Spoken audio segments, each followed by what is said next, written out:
Les villages situés le long du Zint ne brillent pas par leur dimension. Ce ne sont, la plupart du temps, que 10 à 20 chaumières d'une apparence extrêmement misérable. Les habitants sont vêtus de guenilles. Le bétail appartient à une très petite race. Je passai le fleuve à 100 balles et m'arrêtai près du village Gund, où le relais me procura des chevaux frais. Dans quelques villages, on refusa de me louer des chevaux. Je fis alors jouer mon fouet, ce qui imposa de suite le respect et l'obéissance. Mon argent remplit le même but, inspirer une obéissance servile et le désir d'exécuter mes moindres ordres. Le bâton et l'or sont les vrais souverains de l'Orient. Sans eux, le grand Mogol lui-même n'eut eu aucune prépondérance. Sur ces entrefaites, la nuit commençait à descendre et j'avais hâte de franchir le défilé qui sépare les villages de Gogangan et de Sonamark. La route y est dans un mauvais état fort curieux et elle est infestée de fauves qui descendent la nuit chercher leur vie jusque dans les villages. L'endroit est ravissant et très fertile. Cependant peu de colons osent s'y établir, à cause du voisinage des panthères qui viennent jusque dans les cours ravir les animaux domestiques. À la sortie même du défilé, près du village de Tchokodar ou Tajwa, la demi-obscurité qui régnait me permit de distinguer 2 masses noires qui traversaient la route. C'étaient 2 ours que suivait en courant un jeune ourson. Je me trouvais seul avec mon domestique. La caravane était restée en arrière. Aussi n'osais-je trop les affronter avec ma seule carabine. Mais les longues excursions que j'avais faites sur la montagne avaient développé fortement en moi le sens du chasseur et je n'en devins que plus brave. Sauter à bas de cheval, faire feu, et, sans même vérifier le résultat, changer précipitamment de cartouche. Ce fut l'affaire d'une seconde. Un ours allait bondir sur moi.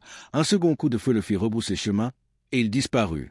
Tenant en main mon fusil chargé, je m'approchai avec circonspection de l'endroit que je venais de viser. J'y trouvai un ours couché sur le flanc. Près de lui, le petit ourson gambadait.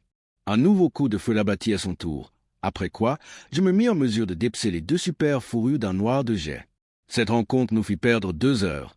La nuit était complètement venue quand je plantai ma tente près de Tchokodar que je quittai dès l'aube pour gagner Baltal, en suivant le cours de la rivière Zint. À cet endroit se termine brusquement le ravissant paysage de la Prairie d'Or, avec un village du même nom, Sona Or et Mag, Prairie. La montée de Zodjila vient aussitôt, montée abrupte de 11 500 pieds d'élévation, au-delà de laquelle le pays entier prend un air sévère et inhospitalier. Avant Baltal, prirent fin mes aventures de chasse. Je ne rencontrai plus guère sur la route que des chèvres sauvages.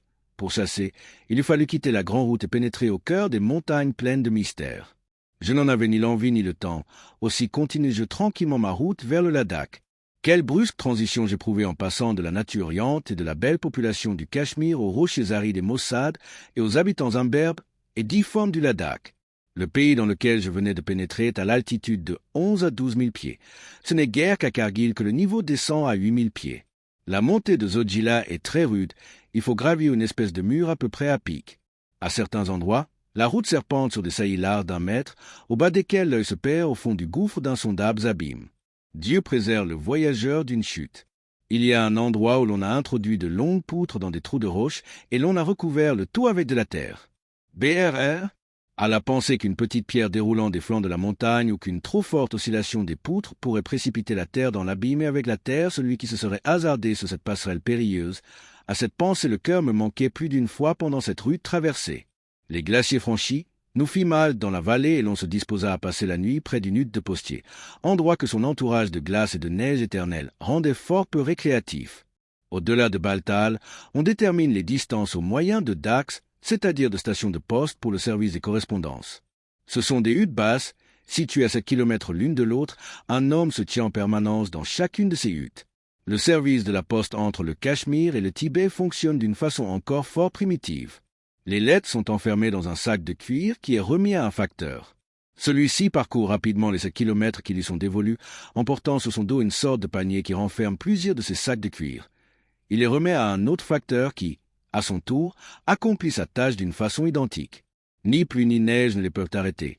C'est ainsi que fonctionne la poste entre Cachemire et le Tibet, et vice-versa 1 fois par semaine.